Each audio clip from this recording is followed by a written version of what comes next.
It's my pleasure to introduce Dr. Susan Bruce, Professor Emerita at Boston College. We are really excited to have her present to us in BC.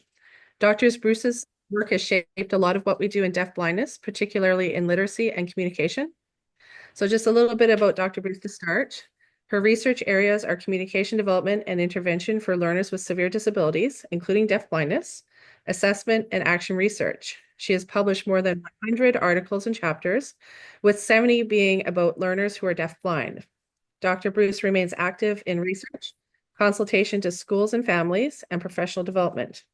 She currently serves on the Deafblind International, that's DBI if you want to look it up, research group supporting research in under-resourced countries. She's also raised a daughter with multiple disabilities, including visual impairments.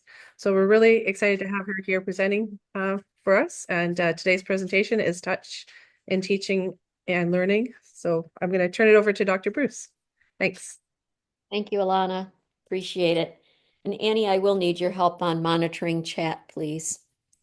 All right, so as Alana said, today we're gathered together to talk about and think about touch and its role in both teaching and its role in learning, with an emphasis, of course, on children who are deaf-blind. So our objectives for today then are as follows. We're going to learn about tactile perceptions. And I have to tell you, I was thinking of it more from outside the body than inside. And so we're going to talk about inside and outside tactile perceptions, as well as passive and active tactile perceptions. We'll talk about the connection between emotion and touch. We'll consider tactile sensitivities. We're using that term today rather than defensiveness. It's the terms of, as you know, always are evolving, aren't they? We're going to learn about what it means to engage in respectful touch, especially relevant to learners who are deaf-blind and also blind. We'll learn about the role of touch and attention. So what does tactile attention, tactile joint attention look like? Learn about bodily tactile communication, which will include touch cues, protactile movement in deafblindness, and a little bit on haptics. So let's begin by thinking about tactile perceptions. You know, I was really kind of glad when I had a chance to develop this talk because many years ago, I used to supervise the teacher preparation programs in visual impairment and deaf blindness, but I've been working more in multiple disabilities, including visual impairment. So it's been a long time since somebody asked me to do something specific to touch, and now I have done this talk in various lengths for various groups just this year. So you might hear the word somatosensory, which means sensations that are inside our bodies and outside our bodies or on our bodies, anywhere on the body.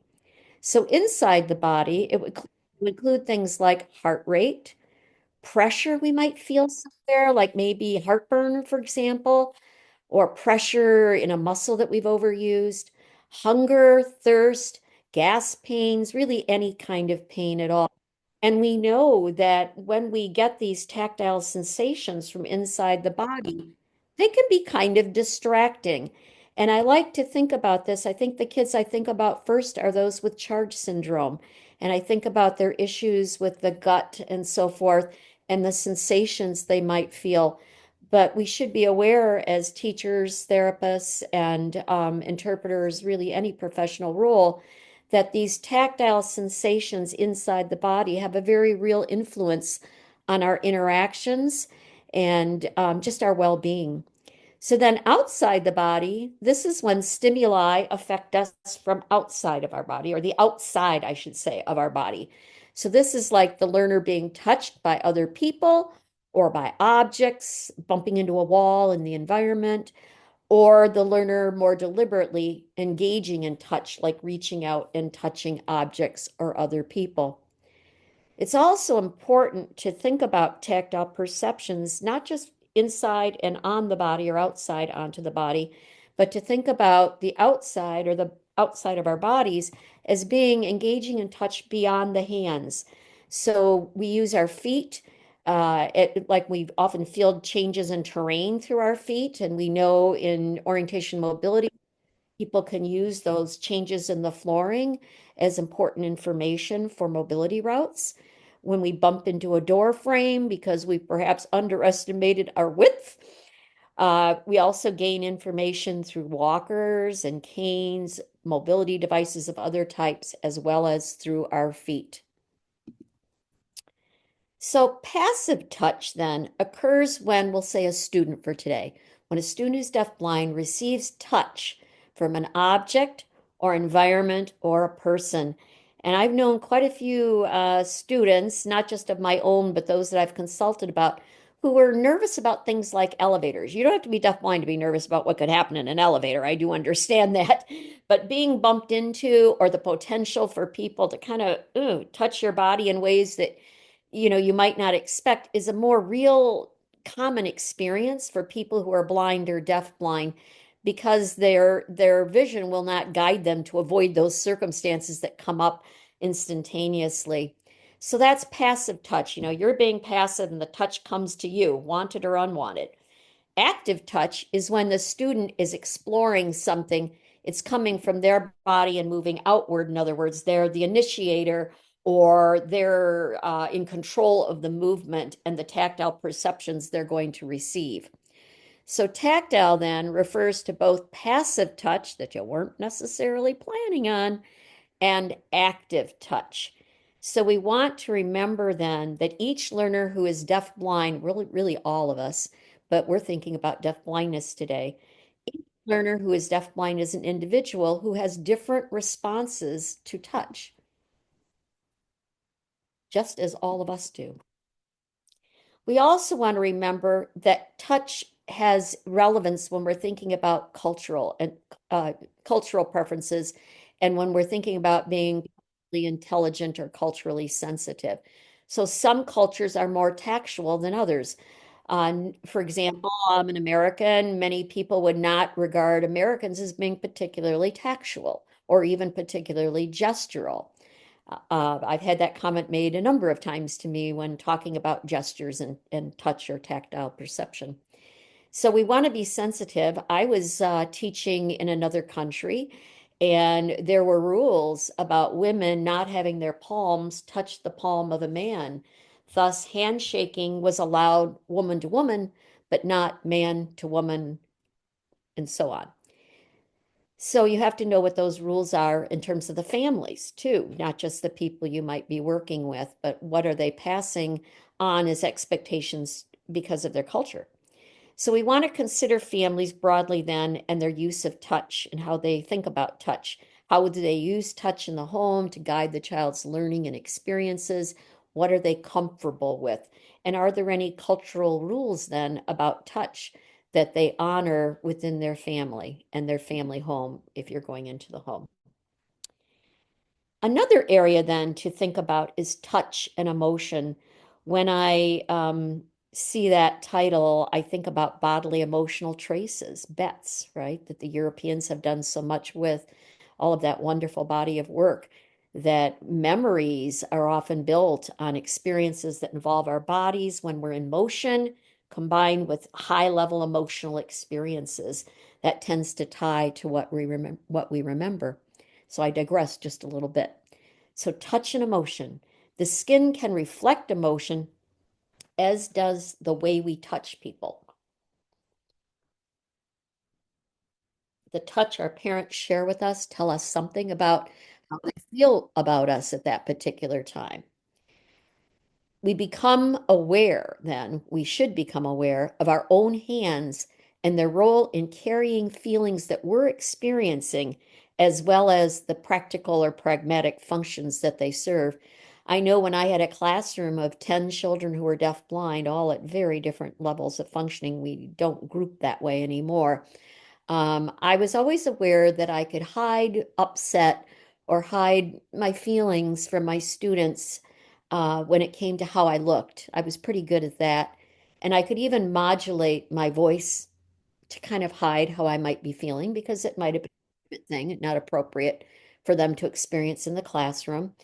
But it was harder, more difficult to hide it through touch when I had to tactile sign with them or I had to guide them in instruction through touch. And I think you know what I mean. I'd make sure the condition of my hands was very good, made sure they were dry, not too cold. My hands tend to be very cold. So there's things that other people interpret about us and our emotional state when they share hands with us, when they touch with us.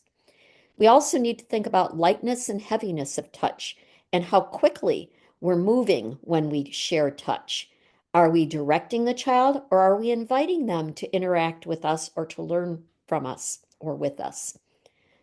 And we also can experience the student's touch. We all have had touches when we know a student was less than happy, right? But we also know what their touch feels like when they're feeling calm, when they're feeling a little bit too excited, perhaps, to be ready for instruction in that moment.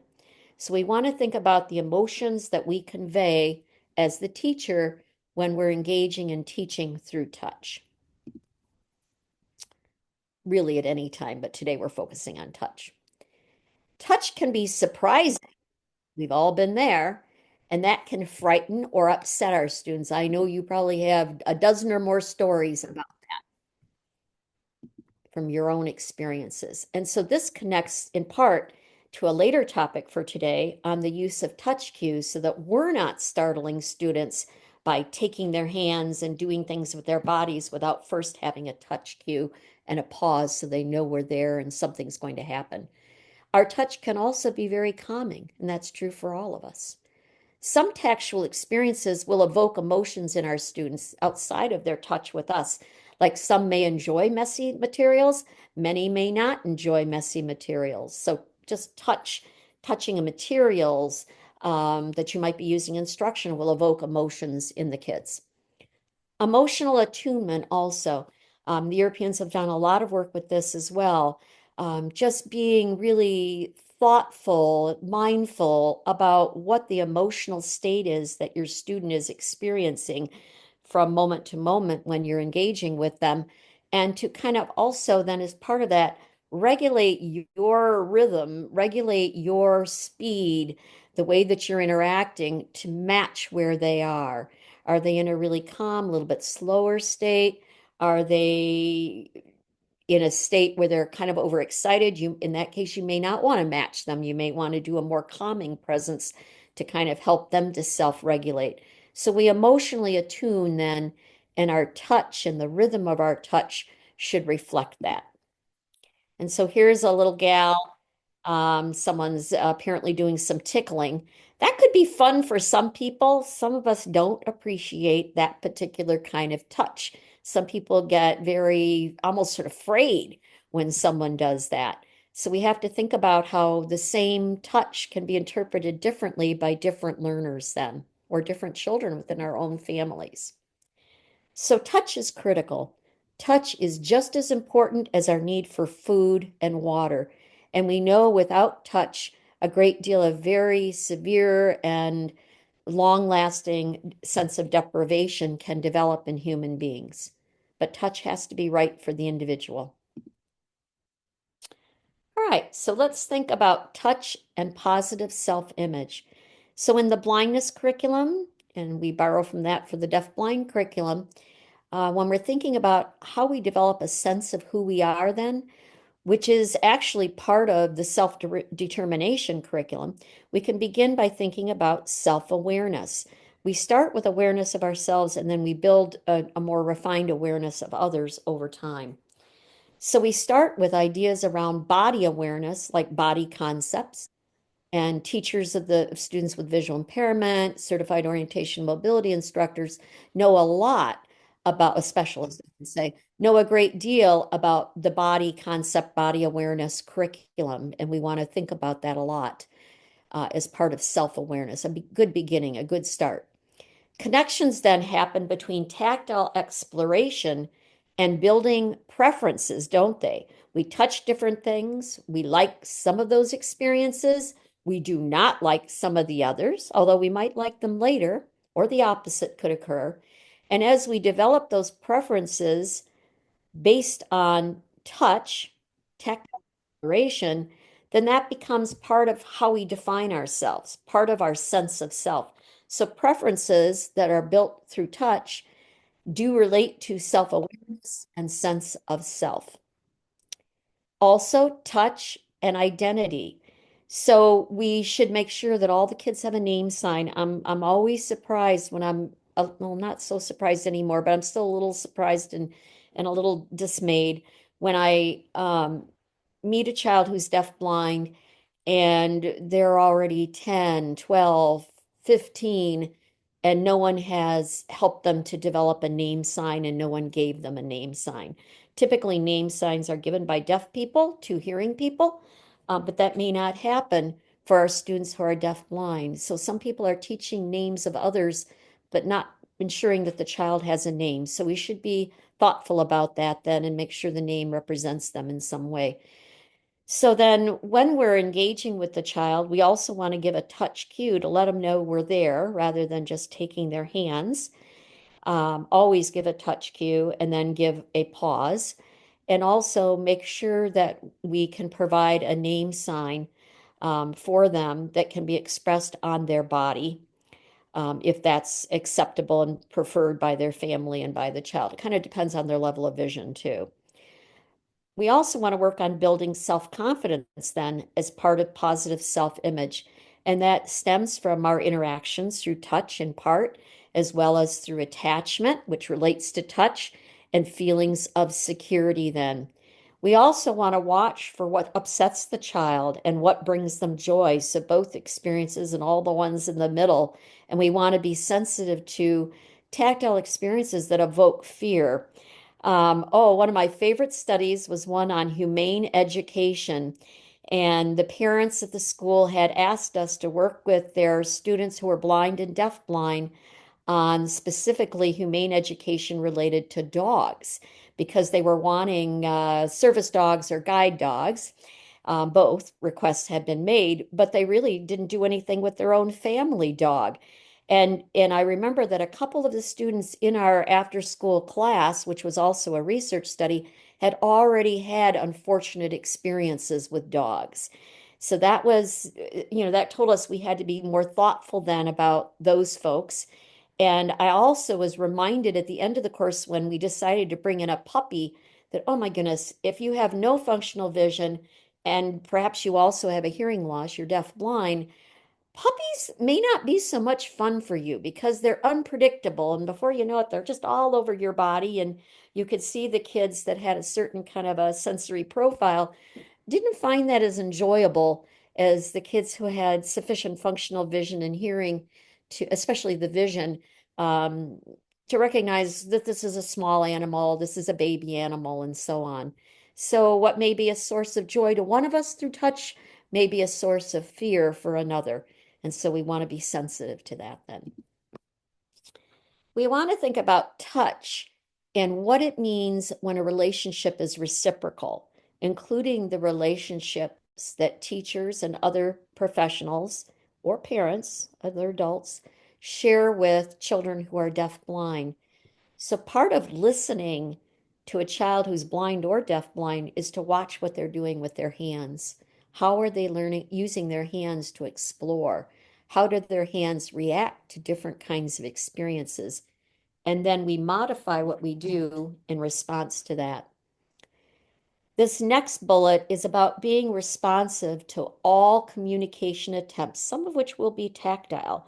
Some of them may be body movements, really any form or mode of communication.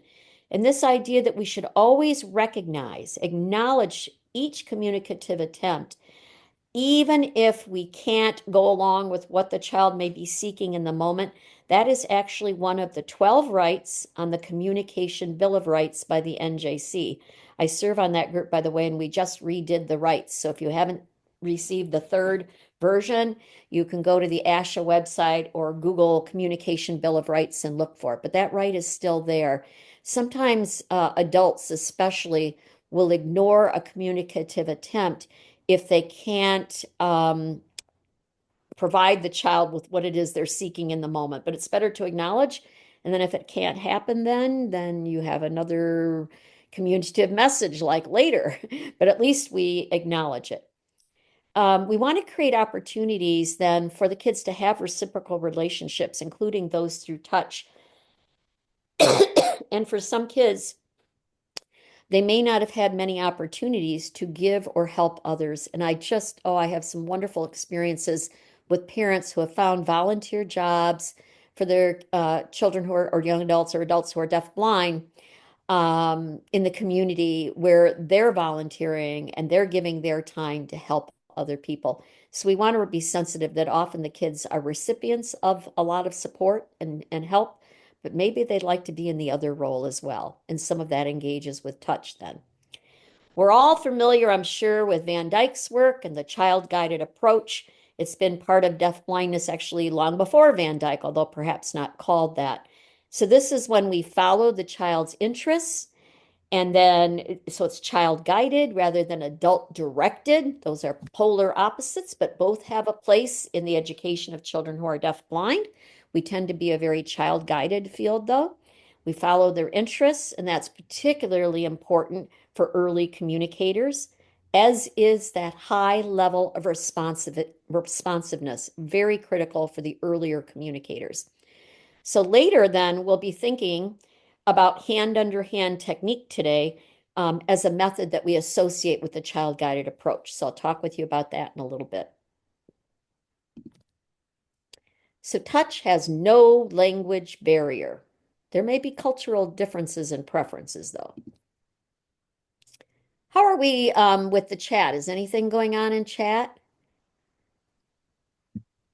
This is Annie. Nothing yet. You're good to keep going. All right, very good. So I don't know how familiar all of you are with the Council for Exceptional Children, in part because I don't know what your professional roles are.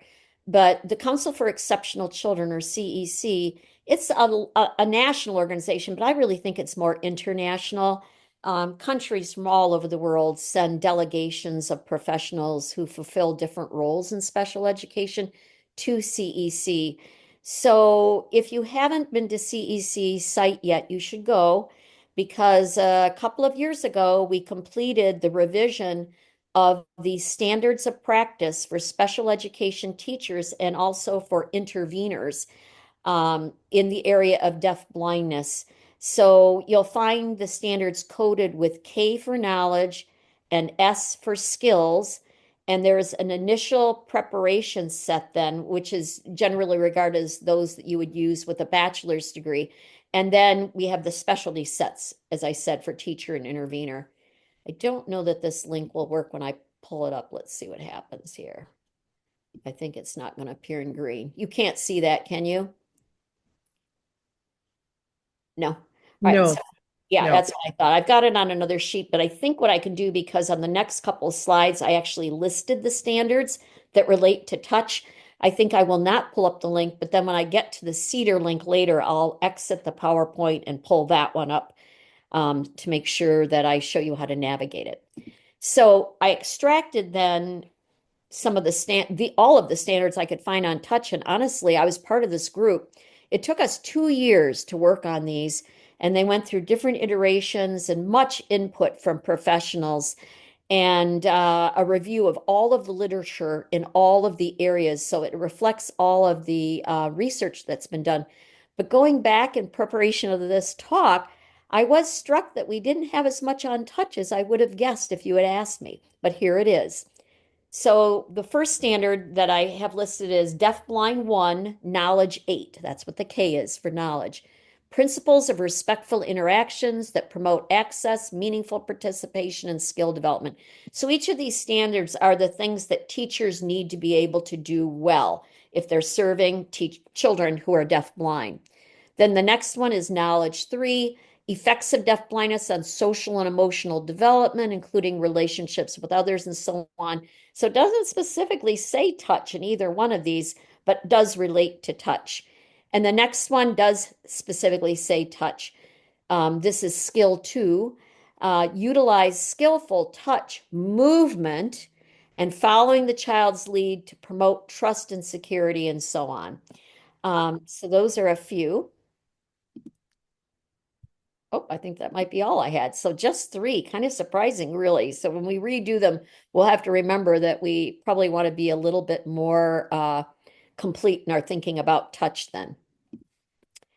So another topic, we used to call this tactile defensiveness, but that is not a term we're using too much anymore. The most common one is actually, the newest term is actually tactile selectivity, but I don't think a lot of people are using that yet. So I'll just say tactile sensitivity because that's what this particular image uses. So some people may be considered undersensitive, like they need a whole lot of touch, a whole lot of stimulation, meaning more than what most people need. And others might be the opposite, that they may feel overloaded by tactile input. It is true that every single human being has some tactile sensitivity or tactile selectivity. If you want to put one of yours in the, be brave and put one of yours in the chat, you go right ahead. So we think about like foods, for example, when it's not the taste that bothers us, but it's the texture. Like some people don't like okra if it's in a stew, but they're fine if it's fried up, dipped in cornmeal, and nice and crunchy. So we have textural sensitivities orally as well as on other parts of our bodies. And some people have more of those than other people. We know that clothing manufacturers, some of them got away from, for at least a while, using tags because so many people, not just children with autism, were upset by that feeling of a tag on their back all day long. So some of them, some of these sensitivities or selectivities, many of us experience, and sometimes products are modified to accommodate for that, or at least for a while. So you can watch for that. I'm sure you already do with the children that you serve. So let's think about what it means to be respectful in our touch. And especially still, of course, all through this talk, we're thinking about learners then who are deafblind. We want to be very careful that we never take someone's hand. We would find that startling, and actually, it shouldn't startle us quite as much because we have the vision to see them coming for our hands, right? But it's very startling for someone who's deafblind, and that is true whether they have some functional vision or they have some functional hearing to kind of know what's about to happen. We should not force a learner to touch something. Instead, we want to be invitational to touch something. So there is a place for hand over hand, and there are some words we'll say when we're going to teach that way because it does reduce errors. And I know I have this on a later slide, but that is different than forcing someone to touch something when they're like pulling back and showing us they don't want to touch it. We should not be doing that with children who are deafblind, probably not with anyone. Some learners may like light touch, others do not like light touch. They want more of a firm pressure, not overdoing it, of course, but it just is a more secure feeling than too light of a touch. We want to be thoughtful about sensitive parts of the body. The soles of the feet are very sensitive. The palms of our hands are also very sensitive, for example. These tactile sensitivities or selectivities in kids who are deafblind could also stem from having really rough medical histories in infancy and perhaps the early years. So you think of kids who've had heart surgeries, who've had gastrointestinal surgeries and so forth, or anything that may have caused them to perhaps be have their life threatened or be for any length of time, especially a long length of time in a hospital setting where they might have had their blood drawn many times, received injections, or been handled in ways that were uncomfortable. I have memories of this from 2 years ago when my daughter was toward the end of her life and she was in a coma. And I walked into the hospital room and she was covered with black and blue marks because neurologists kept squeezing her to see if they could get a reaction. It was, yeah, it was a terrible, terrible shock, actually. So those kinds of things leave a mark, don't they? So we want to be careful we're not forcing touch. We want to be thoughtful about the textures we offer. It's not our opinion of the texture, it's the student's opinion of the texture that matters. We want to use pause to create predictability and a sense of emotional safety and security then. So pause is important as it relates to touch. So letting them know we're there and then pausing to see whether maybe they offer their hands or lean toward us in readiness, or show us some other way that they're ready for interaction. We also should be thoughtful about how we present signs and how they're experienced tactually as well as visually. So I often have noticed that certain signs in American Sign Language look kind of aggressive. Just this week, I was talking to a care provider who said that she didn't like to use the sign stop because it just looks like you're chopping something. I've also seen adults sign no like this, like it's coming towards you, kind of like a bird is going to bite you. Finish or all done can be okay, or it can look very dramatic. So as we modulate signs and we express them through touch, the space we're using, the crispness at which we're signing, and the shape or even the orientation of the sign to our body is going to be perceived by those who are using tactile sign with us then. So important considerations to think about the signs themselves then. Yet another topic related to touch. Let's think about touch as a point of access. So joint attention then needs to be considered not just through vision, but how it's expressed through touch. And of course, hearing plays a role in joint attention as well, doesn't it? Too often we measure joint attention as it relates to communication, especially by considering vision alone. No. Even sighted people share joint attention without staring at each other. We might be walking together and having a conversation. We might be taking a run or a hike, whatever it is we're doing together, but we're still sharing attention. So, ways that joint attention could be expressed could include periodic touch. Some of my students would touch their toe to my, in their shoe. They touch their shoe to my shoe. And that kind of told me, okay, they're hanging in there with me. They're there. And now we think about haptics, and some of these things are being documented now. Leaning towards you. Usually when people move away from you, they're kind of done with you, right? So those different clues. Then we have secondary intersubjectivity. Wow, secondary intersubjectivity. So there's a tension shared between people, two people, but when they then share attention with each other, but also over an object, so they're sharing with each other, but also they're referring to an object, calling attention to features of an object, perhaps, then that's a much more advanced level of joint attention called the secondary intersubjectivity then. This is essential to us being able to teach learners about objects and about the environment. Then we want to think about mutual tactile attention.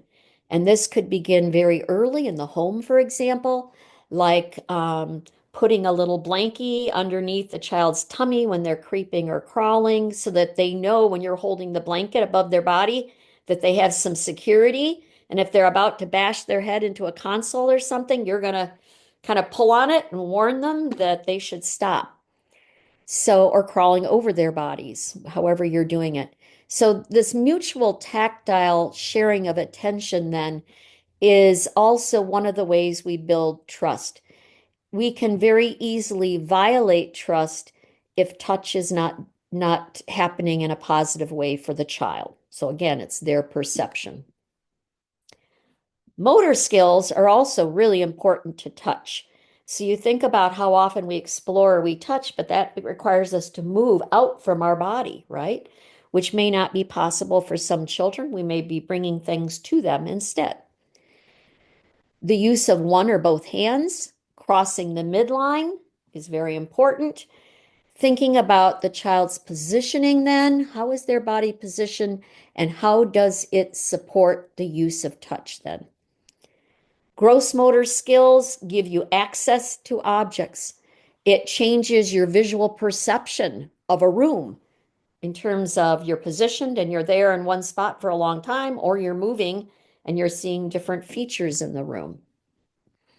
Limited motor skills then can create higher levels of passive touch, meaning when you have more limited motor skills, more people are doing things to you tactily, and you are doing less in terms of active coming from your body outward toward others or toward objects. So we want to be thoughtful about how that's experienced and what we can do with adaptive equipment and other assistive technologies then to help the kids have as much active touch as possible then.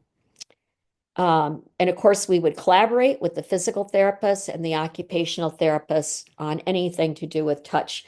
I had really positive experiences when I was at Boston College. I just recently retired from there, of doing co-intervention with an occupational therapist.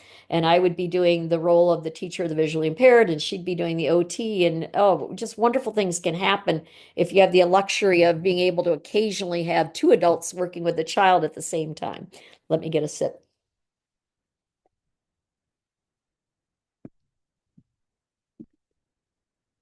Tactile attention then. So tactile attention, we want to think about this in terms of active touch when the child is alone. So what is the child's attention when they're engaging with an object through touch? How long? What is the quality of it? What's the characteristics and so on?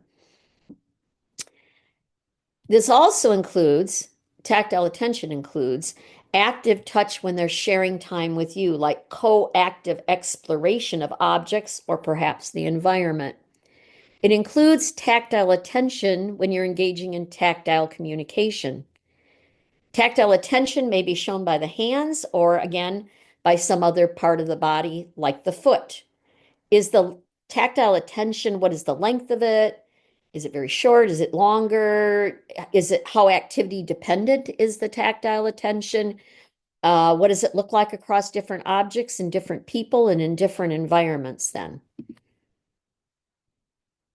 This tactile attention is very important to develop because the child is going to form mental images based on what they've touched, particularly if they have very low vision or they're blind and deafblind.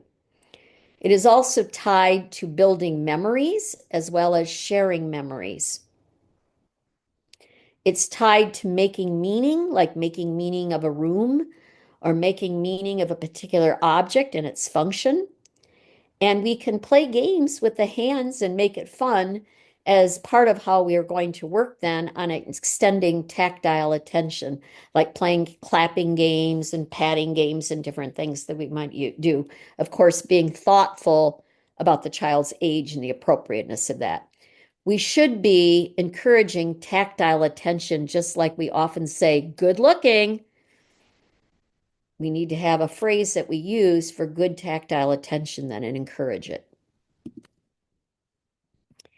So I've actually kind of mentioned this a little bit before, but this is one way that we might introduce ourselves to touch. And I don't mean just the first time you meet someone. I mean whenever you're going to engage with them, unless you're sure they know it's you and you're there right near them. So you let your presence be known through touch.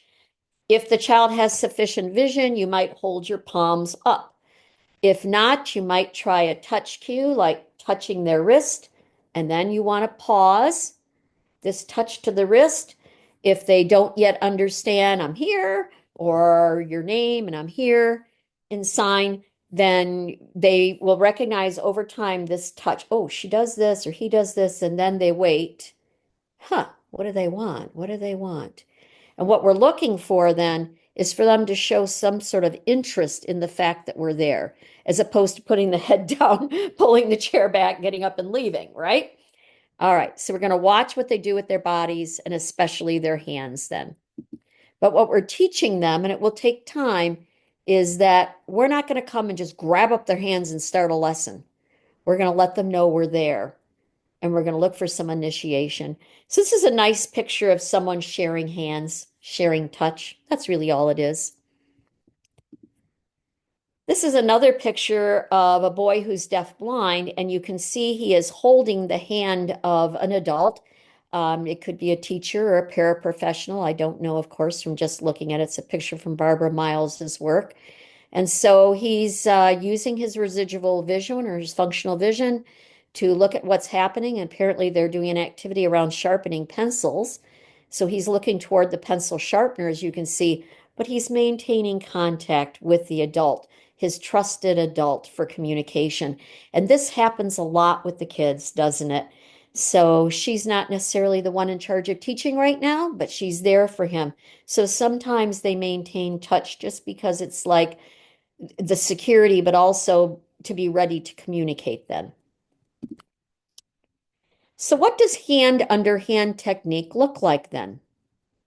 I like to call it hand underlapping because sometimes people think it's about the adult's hand being completely under the child's hand. And since the child's hand would be smaller, I think that can actually be almost as controlling as putting the adult hand on top of a smaller hand, right?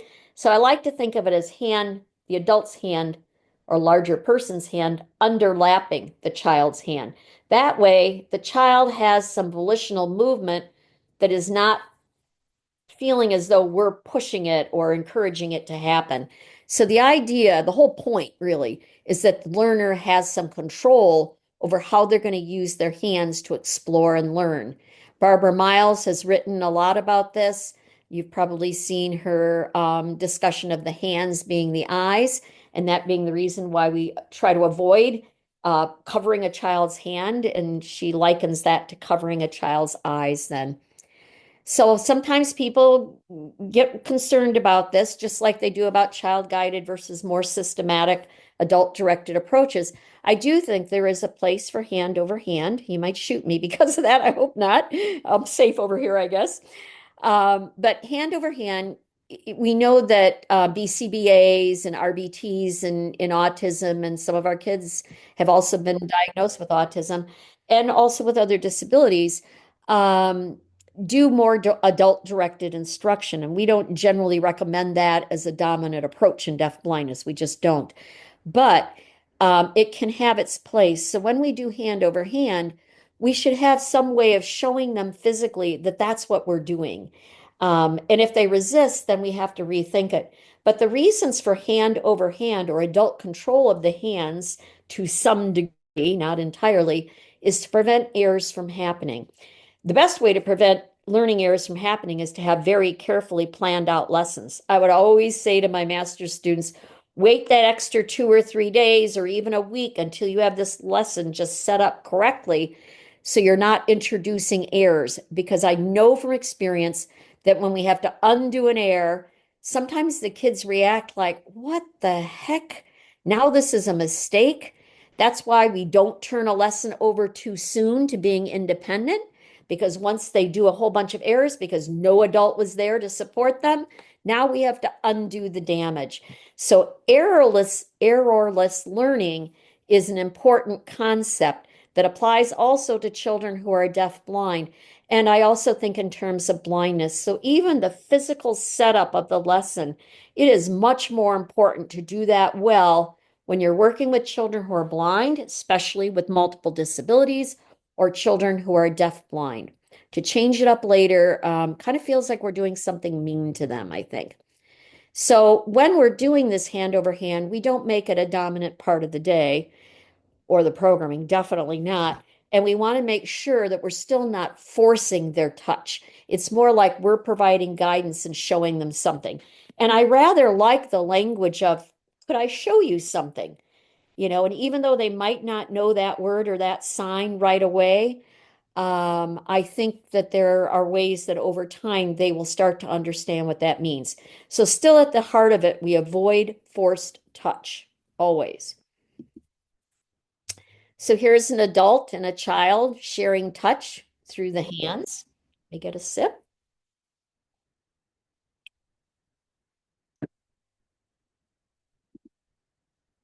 All right. So let's think about how the senses, actually, before we do this, could I ask how we're doing with chat? Is there anything there, Annie? No questions in the chat right now. I was just my own question just on the error lists. Do you have like an example of like what would be kind of a lesson or an activity, like what would be an error that might happen that would confuse the student? Yeah, the first thing that popped in my head when I was just listening to you, I was thinking about how we set up a vocational experience. Like if I wanted someone to do an assembly experience and they had no functional vision or were deafblind with very little functional vision, um, or even others with different characteristics, I might first want to help motor them through it, show them the process, particularly if there's a top and a bottom. I remember when some of my students were transition age, and then I went and visited them in adult services, or I saw them like in workshops or community settings where they were working. Oh my goodness, the whole setup, the physical setup was problematic, and then no one really oriented them through it. So hand over hand could be a nice time just to orient somebody to how something works, like showing them an object like a vacuum cleaner and showing the features of it in an orderly way, or showing them how top and bottom and left to right sequence works within a vocational activity. Otherwise, they might be skipping steps or doing it incorrect. One workshop I visited in Michigan when I lived there, they were doing right to left. And we had worked for years and years on top to bottom, left to right. And they did it the opposite way. I was like, oh my gosh, oh, this has got to feel bad for the student. Very, very confusing. So in that case, we had them change to left to right because that would have been unfair. But those are a couple of examples. Hope that helps. Yes, thank you so much. Sure. All right. So multiple senses and exploration. Going back to that, one other thing. I think because we're in the field of deafblindness and we're so child guided, people are kind of afraid to suggest there might be a place for anything that's adult directed. And so what I'm doing is I'm challenging that just a little bit.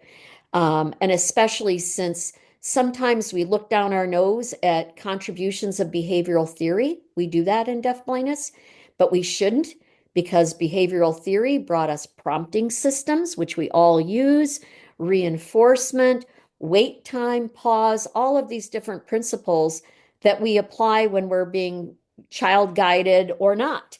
So I just like to challenge the field just a little bit in that way, but I know we have to be thoughtful. It could be dangerous. All right. So multiple senses then and exploration. Let me get a sip.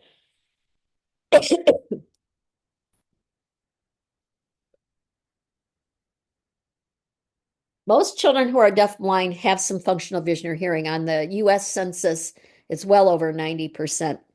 And in fact, in more recent years, noticed our deafblind project director told me that we're seeing more kids with mild vision loss and mild hearing loss. That's kind of a cheap description, but you kind of get the idea. So usually when they're using their hands for exploration or perhaps other parts of their body to explore, they're also using vision, perhaps also using their hearing and so forth. So you think about like exploring an orange and the scent that emits from an orange once it's peeled. Think about how it feels on the outside versus how it feels when we've removed the peel, and then what it feels like when we touch the inside of it, and then of course the gustatory experience.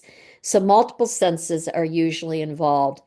It is very important to, if you're not trained in the field of visual impairment, to really be open to others who have experience or professional training in visual impairment, to be thinking about rich verbal descriptions, and tactile vocabulary is really important. So when we're working on something being hard, something being soft, something being rough, something being smooth, those are important descriptors then to support tactile exploration.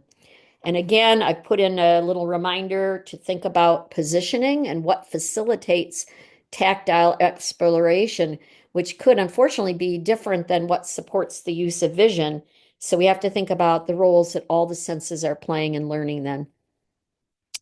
And we want to watch those hands, and we want to listen for any speech or watch for any signs that might be expressed or just sounds the child makes or how they use an object, so that we can get a sense of how they are making meaning, making sense of something. So tactile discrimination is yet another touch or tactile topic. Discrimination is a very early pivotal milestone, and it grounds later formation of categories. You can't form categories unless you've developed a certain level of discrimination abilities. So, what it really is about at the base is noticing similarities and differences. And noticing these things help us to determine then how objects can be used.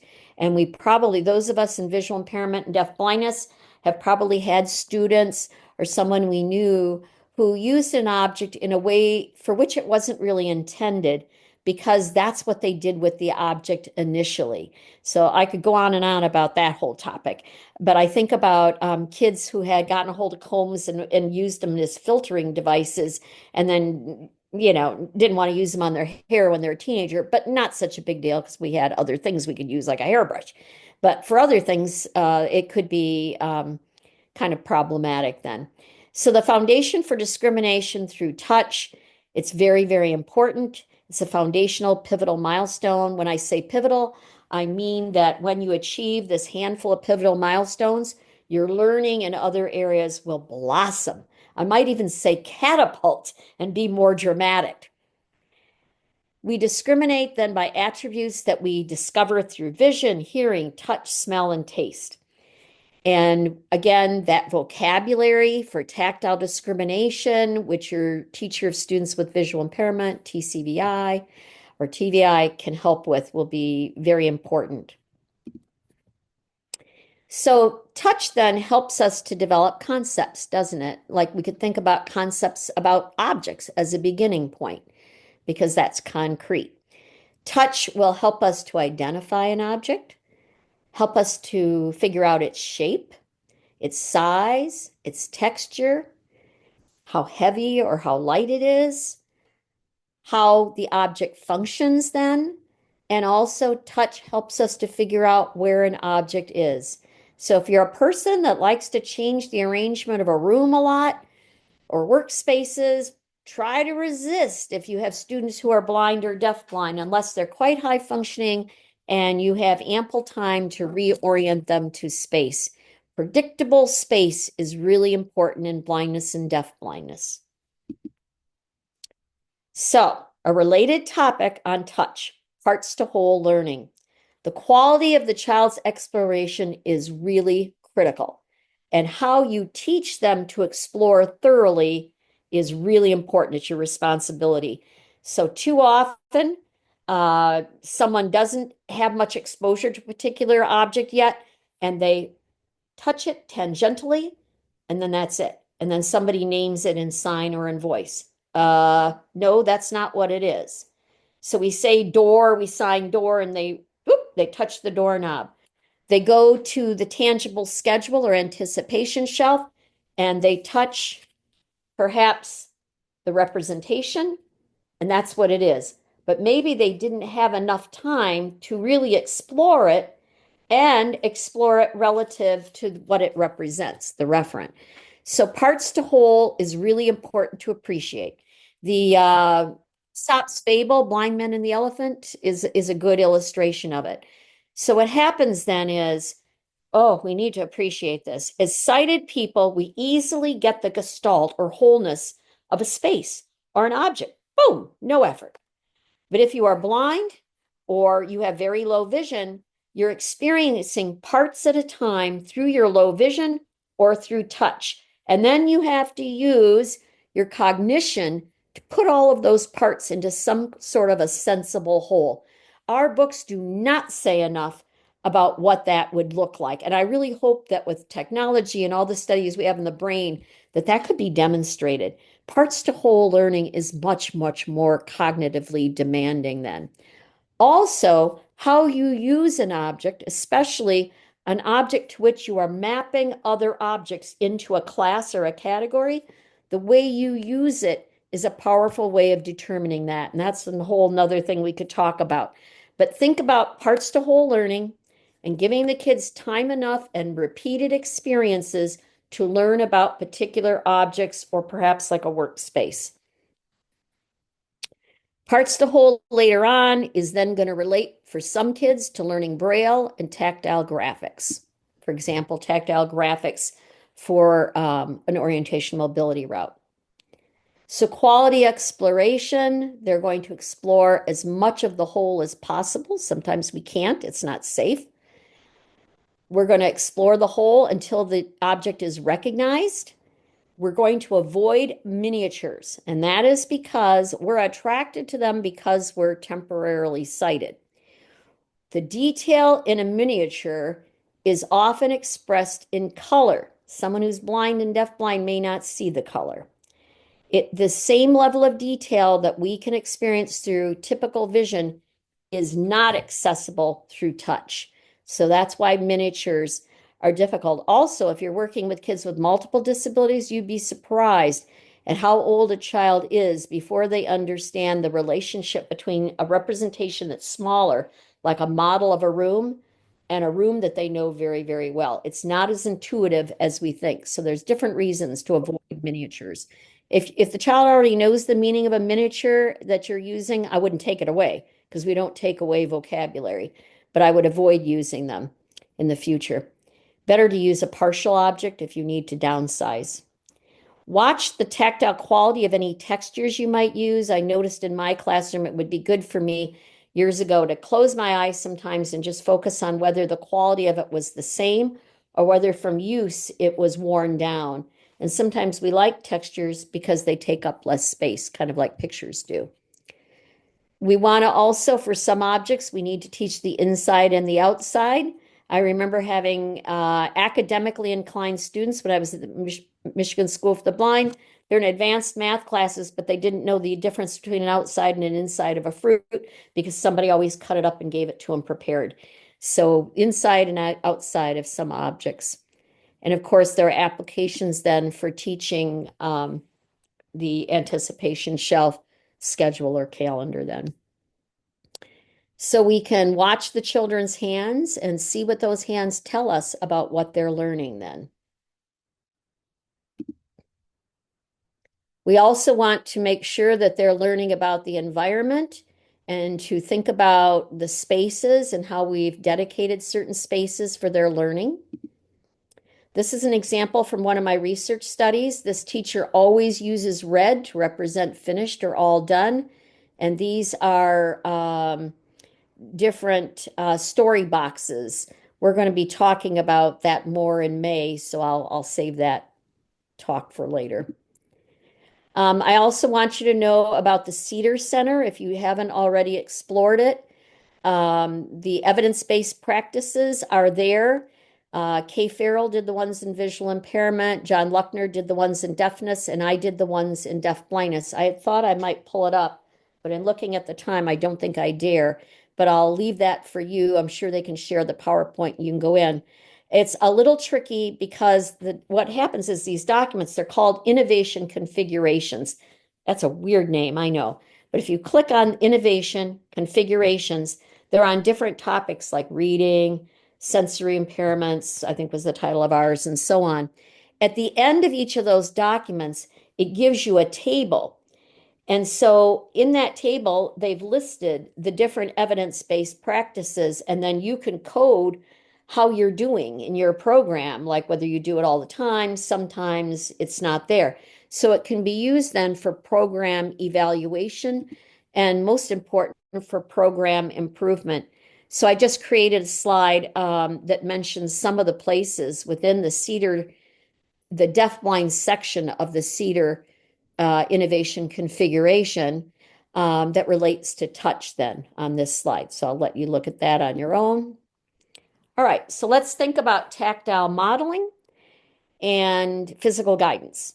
So we want to think then about the message that we want to convey through touch, through our modeling or our demonstration. Again, we'll let them know we're there. We won't impose our touch, and we'll use pause. We can think about how to mutually explore objects. And we also need to think about how to end our interaction through touch. So with tactile modeling and physical guidance, let's think about this in terms of teaching a gross motor skill. So this could be something you work with your adapted PE instructor on. So for tactile modeling, you might show the child or young adult the movement on your body, and that could be appropriate in some circumstances, and the child can experience that through touch. When instead you use physical guidance, you actually shape their body position and movement. We do this quite often with children learning sign, that it may not be enough for them to put their hands on us and experience the sign tactually. We might need to shape their hand into the formation of the sign as well. So these are ideas, then, this tactile modeling and physical guidance that are very much tied to touch, and they can be relevant to any area of instruction or almost any area. And for example, orientation mobility and teaching sighted guide, trailing, cane techniques, and so on. I want to briefly mention to you the tactual profile, because I want to include a couple of assessments. Sometimes people like to know, how do we assess touch and tactile development in the child? So this particular profile was done by Withagen and others.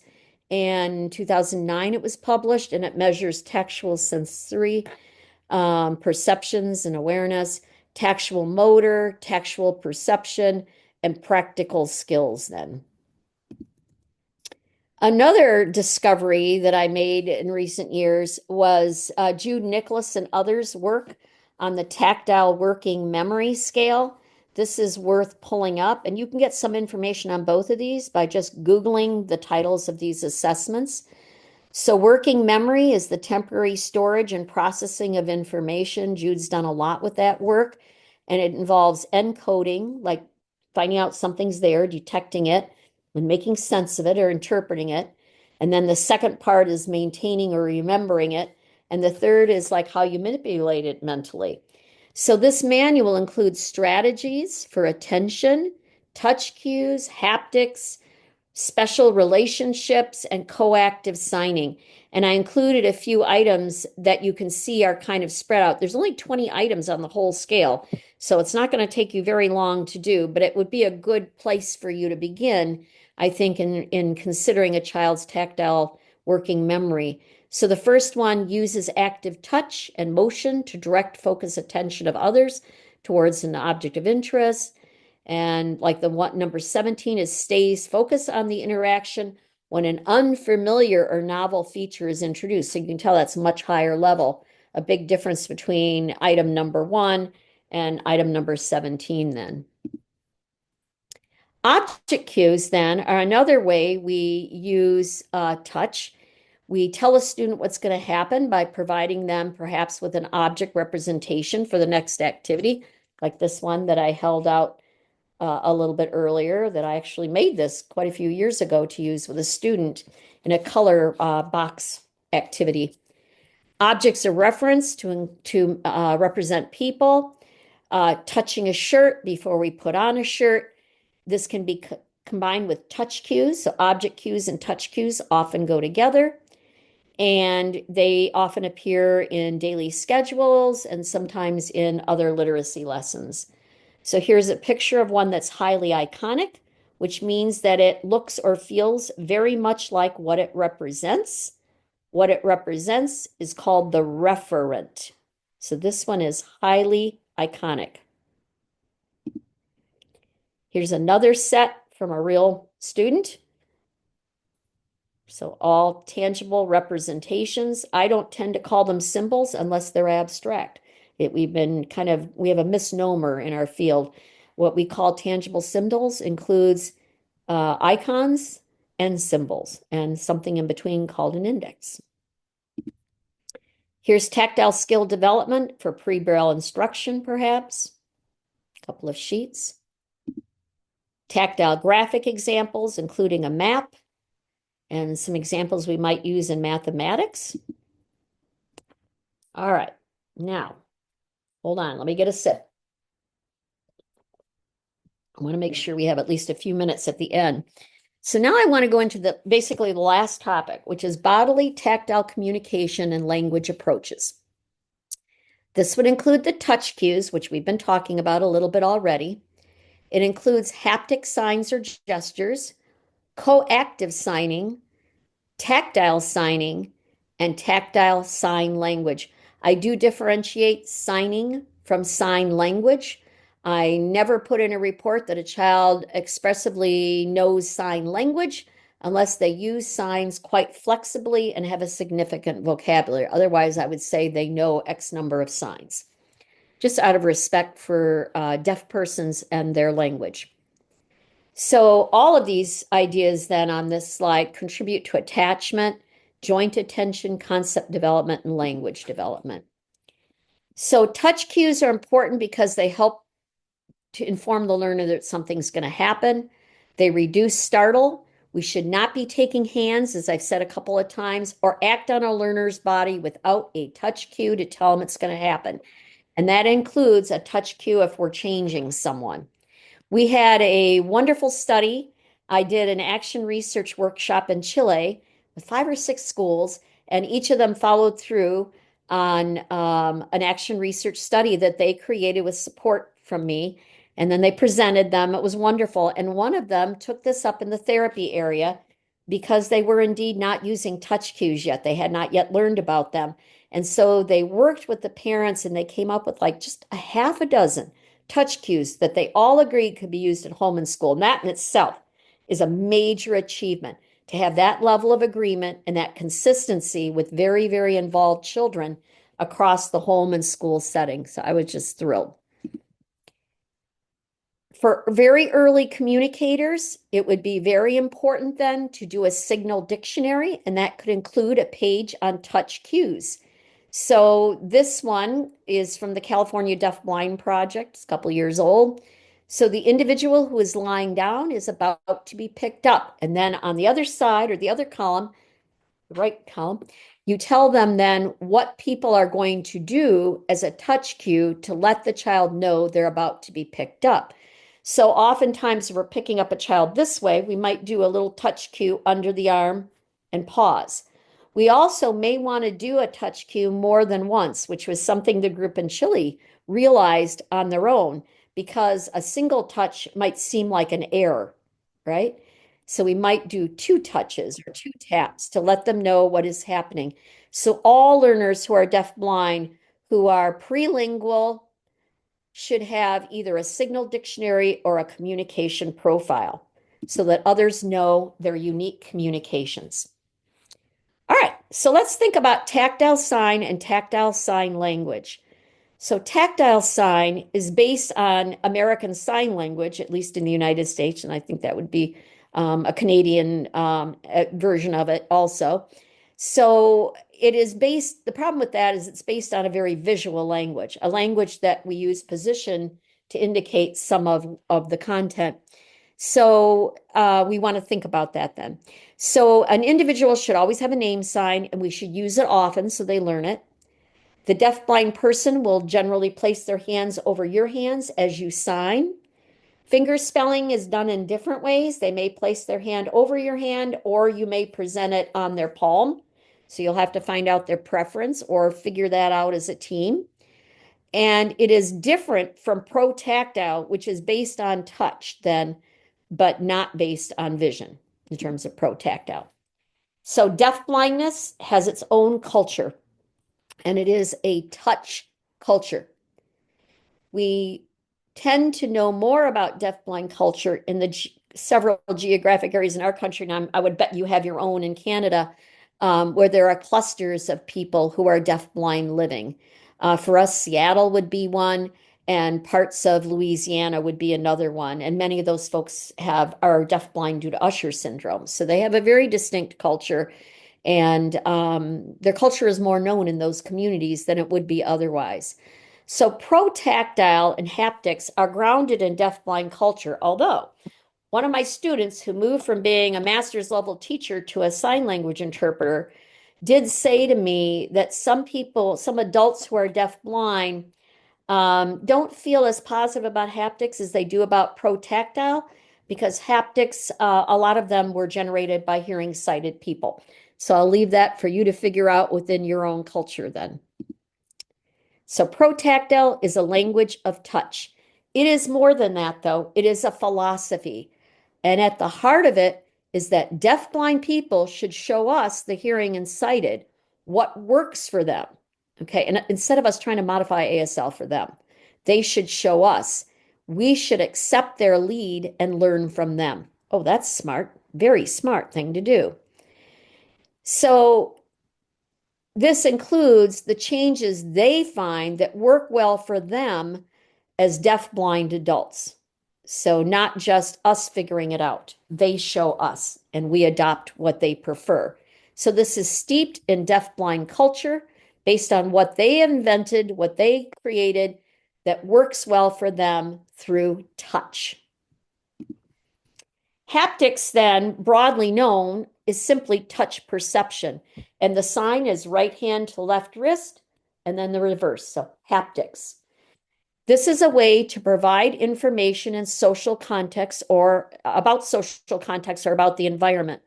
So if you were a platform interpreter, I don't know if our interpreters have done that, but I bet they have, there might be a second interpreter who stands or sits behind the individual who is deafblind, depending on that person's position. So we're thinking here about someone who's quite fluent in sign, although I have seen haptics used with children who are deafblind who have not achieved fluency yet. And it's been quite interesting to me to see this. So they might draw something on the person's back about the room if they thought that they would be interested or they may have asked about it. We might also do drawing on the person's back about, meaning the back of the deaf-blind person's, about environmental features on an orientation and mobility route. Because boy, when we're managing signing and the use of the cane, oh, it just gets to be a lot, doesn't it? We can also use it to show direction, north, south, east, west, turn right, turn left, and so on. We can use haptics to express encouragement. I saw this in a wonderful lesson in Ohio. First time I actually saw haptics used with a child in the US, outside of a formal interpreting stage kind of performance, platform performance. And the child was using math manipulatives. And I thought, oh, this is so smart to be sending information through the child's shoulder or back and encouraging them without bothering their hands when they're busy and they're learning. Made quite an impression on me. So we can use haptics to express encouragement, to warn. I remember early on reading somewhere back in the 80s and early 90s, I was using the X on the back, which I had been taught was the universal symbol for emergency. And I had 10 kids who were deafblind in that room. And if we had to do a fire drill or get out for a real emergency, I couldn't sign about it with them. We didn't have time to have a conversation. So that's like used sparingly to help them understand, I'm so sorry, but this is the time we got to go. We got to go right now. You've trained them how to do that kind of movement, and you've done the X then on the back. And that remains then one of the haptics used today. To share the emotional state of others, like when people in an audience are laughing, we have haptics for that without taking the person's hands away when they're perhaps doing tactile sign language with an interpreter. So the places where we place this information are known as places of articulation. And they include the back of the individual who's deafblind, their upper arm, their hand, their knee, and their foot. So again, we see different parts of the body being used, and this is just a picture. So the laugh one, the yes is a little tricky because in looking at this a little bit more in depth, I realized that the person who's deafblind might have a way of showing you yes that's different than what this picture shows. So there can be a confirming yes, like I'm getting it, but there can also be a yes, you're doing great, that's on their body. So you want to make sure you know the difference if you're getting into this. But the laugh one is interesting. So if you were in an audience and other people were laughing, someone might do this motion on your back to let you know then. So I brought this book with me. I studied it this last summer. I might have been a little late getting into this, and I was inspired by what I saw in Ohio, actually, when I was doing some consulting there. So this is the book. I don't know how much you're using it in Canada. I don't see it a lot in the US in schools, but it's being used a lot with adults. And it's a body of work stemmed from Norwegian researchers. And so just like we have different hand shapes in sign language, which helps me a lot in understanding how children are doing with their signs, we have hand shapes and haptics. So I've listed them here, like the fist hand, the closed five hand, the open hot five hand, the U, and so on. So once you learn the basic hand shapes, then then you'll be learning the placement of those hand shapes on the body to express haptics. And this book then shows examples of actual haptics then, and it shows you the hand shape and where it is placed then on the body. So pretty interesting, but I just wanted to show you that there aren't that many hand shapes. And so learning those, and you probably already know them if you're a signer, it won't take you long to adapt to this system then.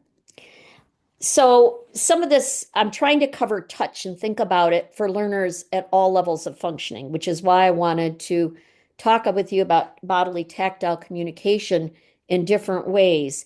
But sometimes people want to know, well, how can I use haptics with the kids who are very, very involved, who might be prelingual, who might be perhaps very early intentional communicators who are prelingual, of course.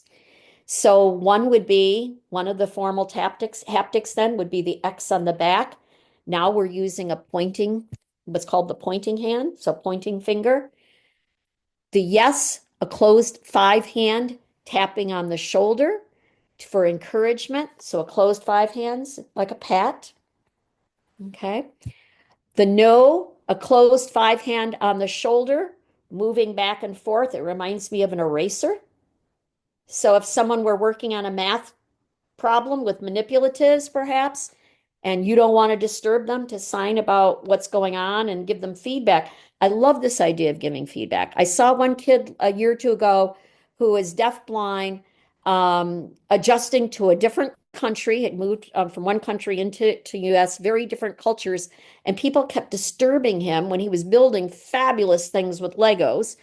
And when I saw that kid in Ohio, I thought, wow, if we knew to use haptics with that kid, that would be really helpful then because we wouldn't be disturbing his creativity and his individual focus then. No, I mentioned to you, and then wait is another sign, and that's a closed five hand just over the shoulder with a little bit of pressure then on the shoulder. So those were just some that I selected from this particular book. I'm not getting a commission for selling it. It's not a commercial, but I thought you might want to see it and learn a little bit about haptics. So I would suggest that if you're not using haptics, you might look first at some of your special schools, but also as a team, look at some of the kids in inclusive settings and consider then if haptics could be used, even in a beginning and minimal way, and then build on it over time. And then, of course, we have the references. And there's that link again for the evidence-based practices for students with sensory impairments. And I'll stop sharing. Woo, I'm winded. That was a while. All right. I'm sorry, interpreters. I started rushing a little bit more there. It's always hard to know how long something will take. So let me go ahead and take questions then. Thank you, Dr. Bruce. This is Annie again. Anne had a question. I can read it, or Anne, if you want to jump on and ask it yourself, but I'm also happy to read it. Oh, here she comes.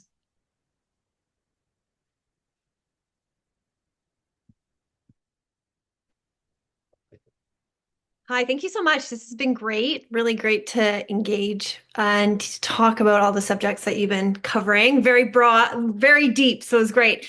I'm just going to read out my question to you. I'm also with PopDB, so thank you for joining us today. I have a student with deaf blindness who's transitioning to a new school across the country, so we won't physically be able to go do the transition. I'd love to hear your recommendations on supporting this transition, specifically regarding the use of cues in the student's tactile calendar. Would you suggest maintaining the same or similar cues like bathroom, gym at the new school to ease the transition? And then once the student is more settled, gradually introduce new object cues that are better aligned with the new school environment. I just wanted to hear your expertise on that. Thank you so much. Yeah. So number one, the best thing we can do is to make sure we have a way to communicate all of this work that this child and you have done, right? So that would be the communication dictionary that shows those touch cues and object cues, or a holistic communication profile. that would include, and that can include results from your communication matrix. It can include what signs the child initiates, what signs the child imitates, and so on. It has lots of information on it. So I would hope we always want to pick the object cues that are salient. That's a word should have mentioned earlier. So saliency is about how a child defines an experience, right? And we watch the hands to determine what they're touching, what they're exploring before we select a representation, whether it's a symbol, an icon, or an index. So I'm hoping that many of the things you selected will remain the same. And you bring up this topic, it's so important. I was doing research, and a child had the letter K represented in tactile form to stand for inclusion because their first inclusion experience was kindergarten. Wow, it got kind of outdated, but they didn't change it. So we want to kind of avoid those situations, and be thinking about, is this representation going to be good elsewhere? But having said that, I would make sure you have a way to express to them what these representations are, icons and symbols that are tangible, any touch cues you're doing. Make it simple. If you want to do a video, do a video. Whatever you can give them will be important. Give them at least pictures, better yet, a short video on the schedule, making sure that the quality of the touch is also shown in that video, especially if you're worried that the child might be losing the expertise of a team member in deaf blindness or blindness, then you have to do a little more, right? Because too often the kids are going like this and well, let me go the other way. They're going like this, touching things on the schedule. You're not going to learn the meaning of things that way. So I would think that would be very important. So have a good record through one of those mechanisms that I just mentioned, and hope that many of the cues would remain the same, because it's got to be awfully confusing, especially if you're a prelingual communicator, for someone to change it then. That might seem a little bit mean, to the I'm child. definitely prelingual. So yeah. That's Thank you what I so thought. much. That was great. Yeah, Great. you're welcome. Any other questions? I'm not seeing anything in the chat, but if anyone wants to unmute and turn their video on and ask a question, we have time for that. Also, Alana's been putting the links to everything that Dr. Bruce has talked about in the chat, and as well, I think Megan put in that book as well. So feel free to check that out in Okay. the chat, everybody. Annie, since we have a couple of minutes, let me do a little more with saliency then. Yeah. Okay. So this is something we understand in blindness and deaf blindness, but others, it is not intuitive to them at all. So you have to explain it, and you have to explain its relevance to picking representations, which could be object symbols, object representations, whatever you're calling them. So let's think about an experience then. So when my youngest was little, we went to the park every week, multiple times a week. He loved to be outdoors. All right. So the park experience to him meant certain things, and he's a hearing sighted person. For children who are blind and deafblind, we really want to watch what excites them, where they spend their time, the quality of the exploration. And when we pick a representation, for example, for the park, it has to be about what was important to them, what stood out to them. That's what saliency means. It's salient to the child. So to a large degree, we have to be thoughtful about how much our vision and our hearing help us to experience things, but also to define things, and that the child might define something very differently. And that can happen to people without deaf blindness as well, where we both do something and what was most important to one person is different than another. So the cues are emotion, strong emotions expressed by the child. Their ideas like where they're spending their most attention. And so you watch them and be appreciative that they're experiencing parts of the whole environment rather than being able to see everything and experience it in the same way that you might be experiencing it. So saliency is about picking what best represents an experience or an activity from the child's perspective. And when you do that, they will learn those representations or symbols more quickly. Why? Because it's connected to their memory of that particular environment, activity, or experience. So it builds memory and it supports them to draw up memory. So I really want to emphasize saliency. Now, having said that, I have participated in helping with analyzing some of the pre-made sets like what we have through American Printing House for the Blind.